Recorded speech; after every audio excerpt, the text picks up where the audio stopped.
हमारे इतिहास में कुछ ऐसे नाम भी दर्ज हैं जो राजा महाराज न होने के बाद भी अपने धन दौलत के बल पर राज करते थे।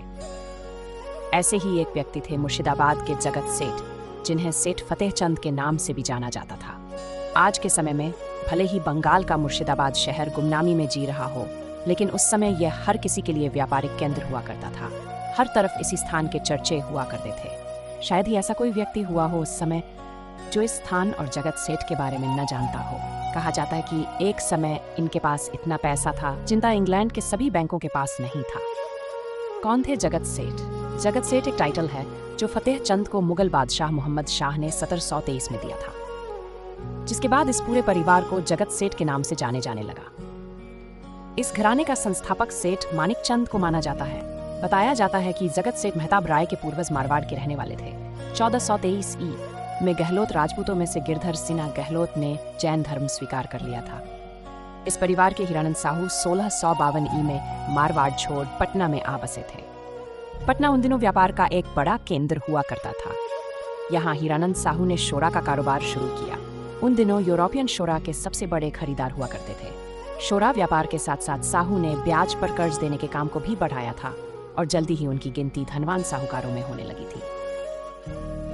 हीरानंद साहू के 7 बेटे थे जो व्यापार करने के लिए इधर उधर बिखर गए। उनके एक बेटे मानिक चंद डाका आ गए, जो उस जमाने में बंगाल की राजधानी हुआ करती थी। दरअसल मानिक चंद ही थे जिन्होंने बंगाल के जगत सेठ परिवार की बुनियाद रखी थी। मुर्शिद कुली खान बंगाल, बिहार और उड़ीसा के सूबेदार और मानिक चंद एक दूसरे के गहरे दोस्त थे।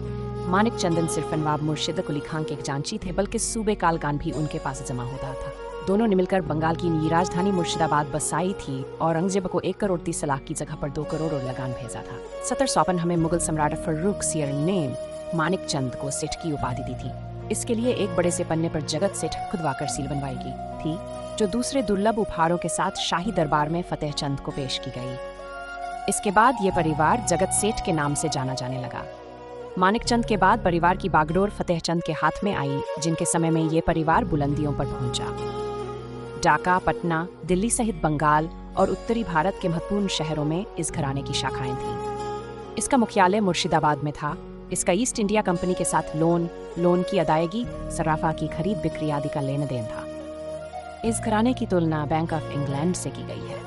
आंकड़ों के मुताबिक 1718 से 1757 तक ईस्ट इंडिया कंपनी जगत सेठ की फर्म से सालाना 4 लाख कर्ज लेती थी। डच और फ्रेंच कंपनियों के साथ भारत के कई राजा महाराज को भी यह फर्म कर्ज देती थी। जगत सेठ घराने की संपत्ति की अगर बात करें तो कहा था कि यह परिवार चाहे तो सोने और चांदी की दीवार बना गंगा की धारा को रोक सकता है। इस घराने ने सबसे अधिक संपत्ति फचंद के दौर में अर्जित की। उस समय उनकी संपत्ति करीब 1 करोड़ पाउंड की थी, जो आज के हिसाब से करीब 1000 बिलियन पाउंड के करीब होगी। ब्रिटिश सरकार के दस्तावेजों के अनुसार उनके पास इंग्लैंड के सभी बैंकों की तुलना में अधिक पैसा था। कुछ रिपोर्टों का यह भी अनुमान है कि 1700 BC के दशक में ब्रिटिश अर्थव्यवस्था जगत सेठों की संपत्ति से छोटी थी। इस संपत्ति की रखवाली के लिए यह परिवार 2000 से 3000 सैनिकों की अपनी सेना रखता था। आप इनकी दौलत को ऐसे भी आंक सकते हैं कि अविभाजित बंगाल की पूरी जमीन में लगभग आधा हिस्सा उनका था, यानी अभी के असम, बांग्लादेश और पश्चिम बंगाल को मिला ले तो उनमें से आधे का स्वामित्व उनके पास था।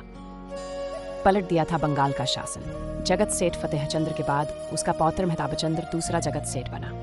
बंगाल के सूबेदार के साथ बहुत अच्छे संबंध बनाकर रखने वाले जगत सेठ और बंगाल के सूबेदार सरफराज खां में 1739 से 40 में कुछ खटक गया था। वजह यह थी कि सरफराज खान अय्याश था, औरतें उसकी कमजोरी थी। किसी ने उसे यह बता दिया था कि जगत सेठ फतेह चंद की बहू अप्सराओं जैसी सुंदर है। सत्ता और शराब के नशे में चूर सरफराज खान ने आदेश दे दिया कि वह जगत सेठ फतेह चंद की बहू को देखना चाहता है। यह आदेश जगत सेठ के मुंह पर तमाचा था। इस अपमान का बदला लेने के लिए जगत सेठ ने बिहार के नायब सूबेदार से संपर्क साधा। अलीवर्दी खान को मौके की तलाश थी, वह बंगाल का सूबेदार बनना चाहता था। जगत सेठ की मदद ने उसकी योजनाओं को आगे बढ़ा दिया। 10 अप्रैल 1740 को अलीवर्दी खान ने सरफराज खान पर चढ़ाई कर दी।